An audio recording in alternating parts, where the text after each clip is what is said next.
Good afternoon, it's Valerie Ling here, clinical psychologist, coming to you live after my day at Wesley. Friday mornings, I'm usually at the practice where I see a few of my clients, largely these days, clients who might be looking at figuring out why they're burning out or trying to figure out how to get some resiliency measures. I'm just going to push my seat back a little bit.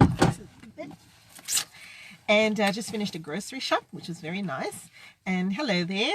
And I was watching, I'm a little bit late. I have a mentor in my world professionally, and she issued a challenge yesterday.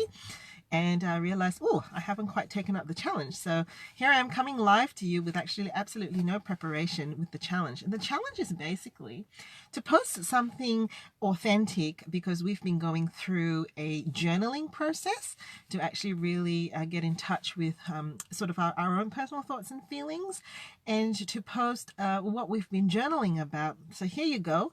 Because I'm not one to step away from a challenge, and because I'm being compliant to my mentoring process, and I value people's input into my world, here I am coming to you live.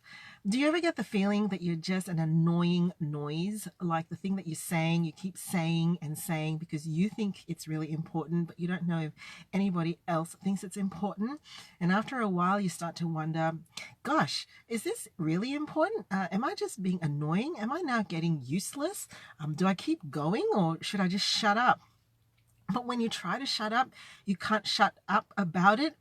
I don't know, maybe there's something going on in your workplace, in your family, in your personal life, or in your professional world where you're just thinking, I can't not say anything. I've got to say something. I've got to do something about it.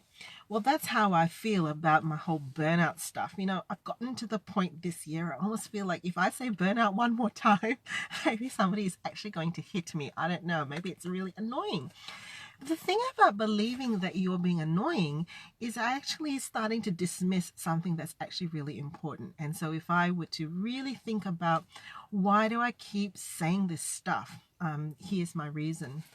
I think because I know that in my world, I wear a couple of hats altogether, or I have a couple of roles altogether.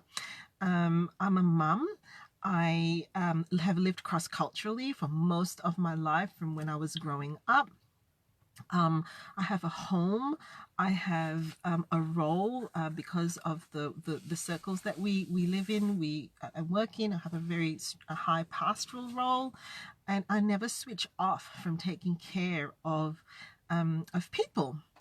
And I've come dangerously close. I remember one year my physical health was so compromised.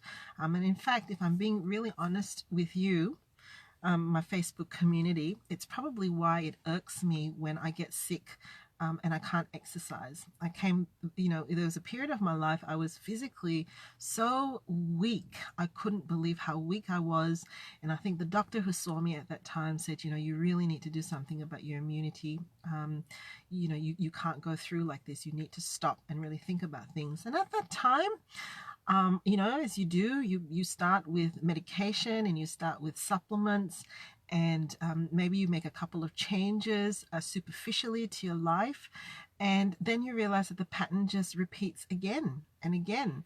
And the thing is that as a helping person or a caring person, even, you know, caring for others and helping others and empowering others is actually a really hopeful space to be in. It's life-giving. But what happens if that space actually starts to drown you and you actually feel like you're not going to be able to come up for air because of it? Well, then you're talking about your whole sense of self and your whole sense of identity drowning as well. And I started to realize that, or I started to really yearn for a solution. I wanted that cycle to stop. I really wanted it to be something that I could do and have a kind of a formula even. And at that point in time, we had a change in our life situation, and we moved. We were living overseas, and then we moved back to Australia, which is home for me. And I started to see in my own private practice that there were other people coming into my professional world who were burning out and not thriving, not surviving. And I thought, we can't just normalize this. This can't be the sum of life.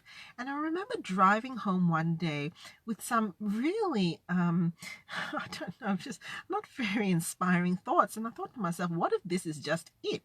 You give, you love, you care, you drain, you burn out, and that's just about it. And I thought that cannot be it, right? You know, that cannot be it. There must be something more. And I suppose from that point, I was just driven to find out, how can you find joy and meaning in helping, serving, and loving, whether you're in your family, whether you're with your friends, or whether you're in your professional world. How can we recover that meaning? And thus came that quest. I would attend conferences, I'd attend seminars, I'd attend training, and I'd always be sitting there thinking, I'm looking for the formula. And once someone even told me, you will never find it. We will just have to accept that this is the cost of caring. I thought, no, I'm not going to accept this. This cannot be the cost.